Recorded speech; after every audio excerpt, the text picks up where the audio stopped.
안녕하세요. 원전 우전입니다. 네, 오늘은 어쩌면 그리스도인의 삶에 가장 중요하다고 이야기할 수 있는 부분에 대해서 살펴볼 것입니다. 바로 빛과 소금의 삶을 살아내는 것입니다. 즉, 우리의 삶을 통해 세상에 살맛이 나게 하고 사회의 도덕적 타락을 막는 삶을 살아서 소금과 같은 역할을 하라는 것입니다. 또 빛이 어둠을 밝히고 길을 비추어 주듯이 어두운 세상에 긍휼을 비추고 사람들을 하나님께 인도하는 삶을 사는 것입니다.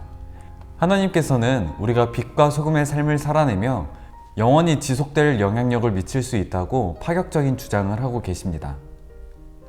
빛과 소금의 삶을 사는 것이 사실 우리에게 너무 익숙한 주제이고 그리스도인이라면 참 많이 들어봤을 법한 주제인데 어떤 부분이 파격적인 주장이라고 저자는 이야기하는 걸까요? 제 생각에는 예수님께서 우리 빛을 사람들에게 비추어 우리의 선한 행실을 보고 하나님께 영광을 돌리게 하라고 말씀하셨는데, 예수님께서 직접 하실 수 있으셨지만 우리를 통해서 하신다는 것이 파격적인 주장이라고 이야기하는 것 같습니다.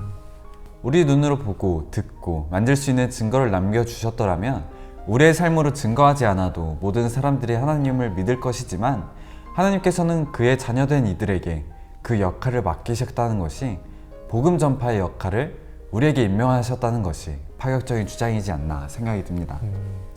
네, 맞습니다. 저도 비슷하게 생각을 했던 것 같은데 예수님은 하나님 나라에 들어갈 자격이 없다고 생각하는 사람들이 오히려 초대받았으며 그들의 선한 행위가 아니라 그분의 은혜로 말미암았다는 것을 말씀하십니다. 그리고 예수님은 삶을 변화시키고 영원히 운명을 바꾸는 이 말씀이 전 세계로 그리고 미래의 전 후손들에게 전파되기를 원하셨습니다. 그렇게 하기 위한 전략과 계획이 바로 제자들의 삶이었던 것이죠. 예수님께서 이렇게 말씀하신 것 같아요. 너희들은 나의 말을 전파하는 도구이다. 너희는 빛과 소금으로서 그 역할을 감당할 것이다. 그것이 바로 최고의 전략이다. 예수님의 이 전략은 연약하고 말도 잘 못하고 불안정한 한 사람이 다른 이들의 영원한 인생의 목적지를 변화시키는 엄청난 복음의 전파자가 된다는 것입니다. 하지만 이는 위험 부담이 너무나도 큰 전략이라고 저자는 이야기합니다. 그렇다면 어떤 부분에서 저자가 위험 부담이 있다고 이야기하는 걸까요? 아무래도 그것이 사람에게 달려있다는 것이 가장 큰 위험 부담이지 않을까 싶습니다. 우리가 세상 가운데서 빛과 소금의 모습을 나타내며 잘 살아낸다면 그것만큼 좋은 방법이 없겠지만, 만약에 그렇지 못한다면 오히려 사람들이 기독교를 멀리하고 욕하고 손가락질하는 계기가 될 수 있다고 생각이 들거든요. 그렇기 때문에 이 부분에 대해서 위험 부담이 있다고 저자가 말하는 것 같습니다. 네, 저도 비슷하게 생각했던 것 같은데 저는 그 간디가 한 말이 떠오르더라고요. 나는 예수 그리스도를 진심으로 사랑하고 존경하지만 그의 신도를 자처하는 사람들은 모두 예수의 가르침과 반대로 말하고 행동한다. 그들은 전혀 예수를 닮지 않았다. 우리의 삶을 통해서 하나님을 나타낸다는 것이 위험 부담이라고 할 수도 있고 단점이라고 할 수 있는 부분이 바로 예수님과 닮지 않은 모습으로 부정적인 영향을 끼치는 그리스도인들인 것 같습니다. 자기 의의를 드러내고 남에게 말씀을 억압하는 그런 모습이라든지 자기 만족을 위한 헌신과 독선의 모습을 가지고 예수님과 닮지 않은 모습으로 그리스도인이라고 말하는 그들의 부정적인 모습들 때문에 위험 부담이라고 표현하고 있지 않나 생각합니다. 그리고 사실 오늘날 우리 교회가 소위 욕먹는 이유가 우리가 말씀을 중요하게 생각하고 그 말씀대로 살려고 하는 것 때문이 아니라 예수님과 전혀 닮지 않은 그런 모습의 그리스도인들 때문이지 않나. 비리라든지 탈세라든지 성범죄와 같은 그런 예수님과 전혀 닮지 않은 모습을 가지고 그리스도인이라고 말하는 이들 때문에 욕을 먹고 있지 않나라는 생각이 들었습니다. 저자는 이런 부정적인 영향을 끼치는 그리스도인들을 이렇게 표현하고 있습니다. 쓰라린 소금과 너무 눈부신 빛. 우리가 빛과 소금의 삶을 살아내며 하나님의 선하신 성품을 드러내고 다른 이들이 예수 그리스도를 보게 하는 것이 주님이 말씀하신 의도일 것입니다. 하지만 너무 눈부신 빛은 마치 고속도로에서 마주오는 차량이 비추는 상향등과 같이 불쾌한 빛이고, 쓰라린 소금은 상처 부위에 뿌리는 소금, 혹은 음식에 너무 많이 넣어서 그 음식을 다 뱉어버리고 싶게 만드는 소금이라고 표현합니다. 저자는 의도는 좋지만 하나님 나라로 인도하기보다는 오히려 멀어지게 만드는 네 부류의 그리스도인들을 소개하고 있습니다. 혹시 어떤 부류의 그리스도인을 소개하는지 원장님께서 말씀해 주시겠어요? 네, 첫 번째 부류의 그리스도인들은 정면 충돌하는 그리스도인들이라고 설명할 수 있을 것 같습니다. 우리가 잘 이해할 수 있게 설명한다면 우리가 흔히 길거리에서 피켓을 들고 확성기에다 큰 소리로 외치는 사람들이 있잖아요. 예수천당 불신지옥과 같은 멘트들을 하면서 전도를 하는 사람들이 있는데 이들을 정면 충돌하는 그리스도인들이라고 설명할 수 있을 것 같습니다. 두 번째로는 자기 믿음에 대한 이해와 깊이가 얕은 이들입니다. 기독교에 대한 중요한 질문을 했을 때 답하지 못하거나 정말 간단한 답밖에 하지 못하는 그저 감정적으로만 기독교를 믿는 이들이라고 볼 수 있습니다. 세 번째는 독선과 자기의에 빠져서 비그리스도인들은 자기보다 더 못하다고 업신 여기는 이들입니다. 믿는 자들은 선하고 믿지 않는 자들은 악하고 선하지 않다는 사고를 가지고 있는 이들을 설명하는 것입니다. 마지막으로는 무늬만 그리스도인들을 설명하고 있습니다. 우리가 흔히 썬데이 크리스찬이라고 설명을 하는데 교회 출석은 하지만 자신의 행동과 태도를 바꿀 만한 깊이는 없는 이들입니다. 마치 정치인들이 교회에 다니는 신실한 사람으로 알려지려고 비양심적인 태도는 바꾸지 않고 출석만 하는 모습을 볼 수가 있을 것입니다. 무늬만 그리스도인인 사람들의 위선만큼 사람들을 더 불쾌하게 하는 것도 없을 것입니다. 분명 우리도 연약한 인간이기 때문에 이런 쓰라린 소금의 모습을 가졌을 때가 분명히 있었을 것입니다. 혹시 우전 전사님께서는 어떤 모습을 가지고 계셨는지 설명해 주실 수 있으신가요?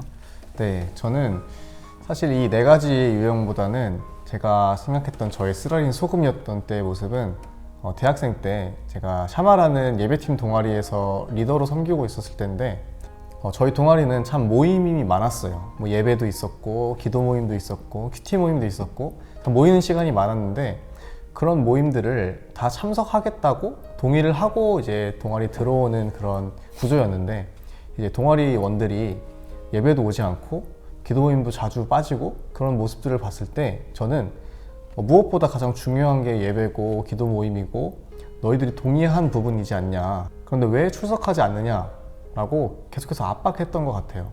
하지만 지금 생각해보면 저희 신분이 학생이었고 또 삶의 균형이 되게 중요한데 무조건적으로 그것을 참석하라고 억압했던 그런 모습들이 예배팀 동아리 리더로서 좋지 않은 영향력, 쓰라린 소금의 역할을 하지 않았을까라는 생각이 들었습니다. 혹시 원장님께서는 네. 어떤 부분이 있으셨나요? 저 같은 경우에는 이 네 가지 모습 중에서 무늬만 그리스도인인 그런 모습을 가장 많이 나타내지 않았나 생각이 듭니다. 믿는 사람들 안에서 그리고 또 신학교 안에서 교회 안에서는 정말 신실한 모습으로 신앙생활을 하지만 그렇지 않은 곳에서는 정말 세상 사람들과 다를 바 없는 모습을 보여주더라고요. 가장 그 모습이 두드러졌던 때는 군대 안에서의 모습이었던 것 같습니다. 처음에는 그리스도인으로서 정말 열심히 신앙생활을 했지만 점점 시간이 지남에 따라 게을러지고 세상 사람들과 다를 바 없는 오히려 더 심할 수도 있는 모습으로 살아갔던 것이 저의 마음 가운데 가장 후회로 남고 기억에 남습니다. 반대로 예수님께서 말씀하시는 빛과 소금의 역할을 잘 했던 이들을 저자는 소개합니다. 자신의 삶에 선한 영향력을 끼쳤던 이들을 소개하고 있는데 첫 번째로 소개할 인물은 갱단 부두목이었던 론입니다.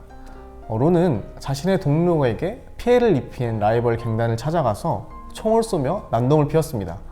그리고 그는 살인미수로 수배가 되었고 다른 지역으로 도망치게 되었습니다. 도망친 그곳에서 그는 그리스도를 영접하고 선한 영향력을 끼치며 살아가고 있었습니다. 하지만 자신이 수배범이고 해결되지 않은 부분이 있다는 사실이 그를 끊임없이 괴롭혔고 결국 그 사실을 마주하고 평범하게 살아갈 수 있었지만 정직하게 자수하게 됩니다.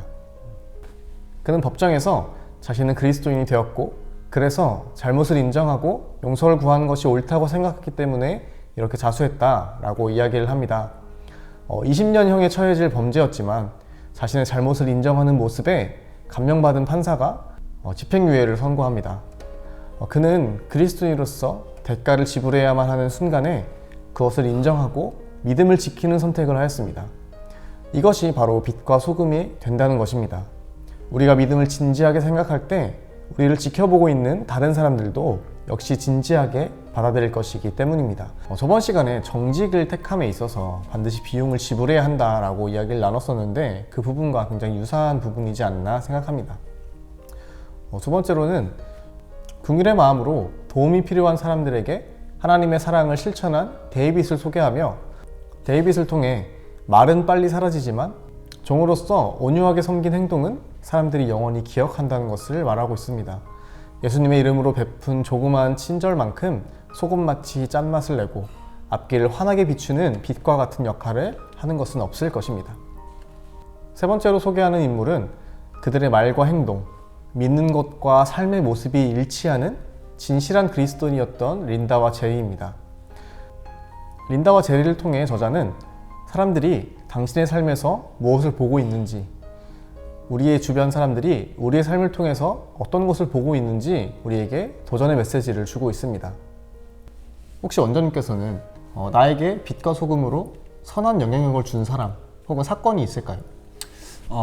정말 많은 사건들과 많은 인물들이 있겠지만 제가 가장 기억에 남는 것은 또 군대 이야기인데 제가 공군기지로 한번 파견을 간 적이 있었어요. 훈련 때문에 파견을 갔었는데 그곳에서 만난 군종 목사님이 가장 기억에 남는 것 같습니다. 그분은 매주 목요일마다 부대 전 초소를 돌아다니시면서 야간 근무를 서고 있는 병사들과 간부들에게 찾아가서 간식도 주고 함께 이야기도 나누는 모습을 보여주셨습니다.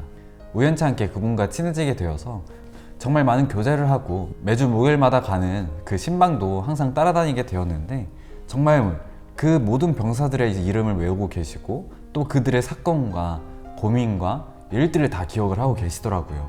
그래서 따뜻하게 이름을 불러주시면서 저번에 있었던 일들은 잘 해결이 되었느냐, 어떻게 진행되고 있느냐, 같이 기도해 주겠다 이렇게 이야기해 주시면서 신방을 하시더라고요.